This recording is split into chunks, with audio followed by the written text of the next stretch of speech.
I'm between you and the door. That's so good. You know, I knew I was back in Florida. If you grow up in Florida, you know about the Chitwood Thrill Show. I mean, you grew up with it. And I knew I was back. I listened to Michelle. Michelle, I live in Washington, D.C. It's all about me. I'm sorry. You know, before Ann and I were married, and she was dating, her girlfriend gave her a pair of earrings, and they're little squares of mirrors. And Anna said, those aren't that attractive. She said, look, her girlfriends told her, look, you're dating in Washington, D.C. When the men are whispering sweet nothings in your ear, they can admire themselves. So, thank you. So I gave a speech last week in Cartagena, Colombia, on international trade. You can see that's my expertise, but it is now. And afterwards, a woman executive from a firm came up to me, and she was so excited, and I thought, oh, we'll be talking about cargo and on and on. And she said, I just want you to know, my daughter graduates in December from the University of South Florida with her bachelor's degree in psychology. So, you know, if you think about the international impact, I mean, it truly is. I mean, it's a global society. It truly, and all over the world, I've had that great opportunity. She said that she could not have been more impressed with the education that her daughter got. And her daughter said that how thrilled she was to be here. And I think she's going to be one of your graduate students coming up next. A couple things I would like to mention, besides that international impact, is that the truth be told, it wasn't the deep love of education that kind of brought me here. After the Army in 1972, I had the GI Bill, and I was a young police officer in St. Petersburg, and you had to work extra. I was married, we'd adopted a son, and I said, well, you know, I'm going to have to work an extra job. You could work an extra job guarding a warehouse, usually on the midnight shift, or you had this wonderful GI Bill. And you could sit in an air-conditioned classroom and actually obtain this higher education degree. And President Nixon at that time had a program that reimbursed your books and tuition. So that's the truth. It wasn't a true love of academia and higher education.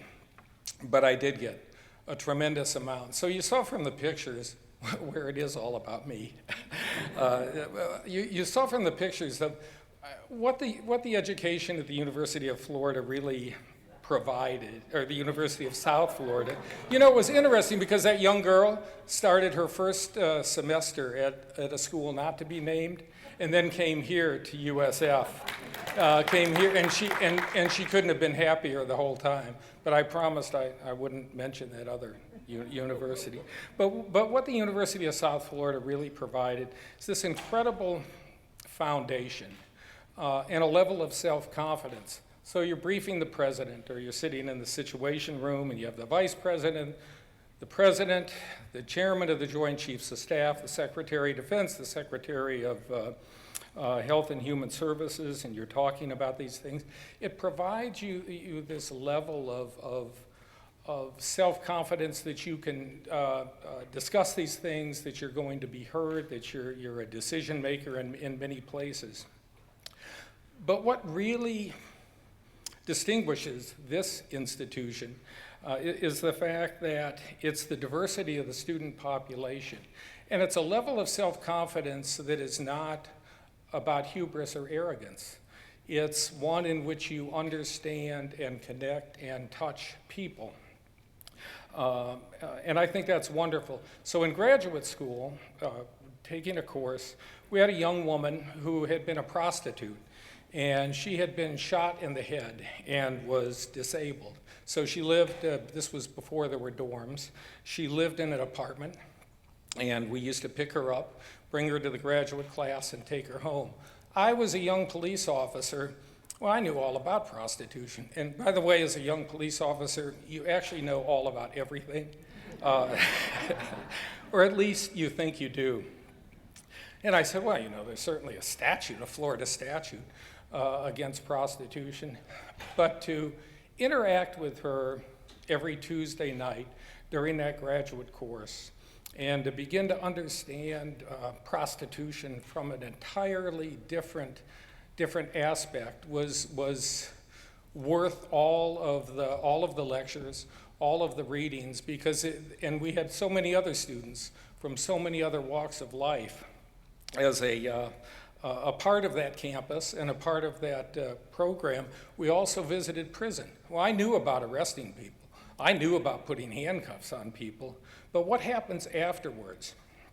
And I think it's that feeling that you get here among the student body, not only way back then, but it's also that feeling that you get when you come on campus today. It's a wonderful opportunity. I'll leave you with this one last piece. Although, you know, from Washington, I should have had 40 minutes of prepared remarks, but I'll leave you with one last piece about, and particularly I think for Monique and Sandy, in talking about the rule of law.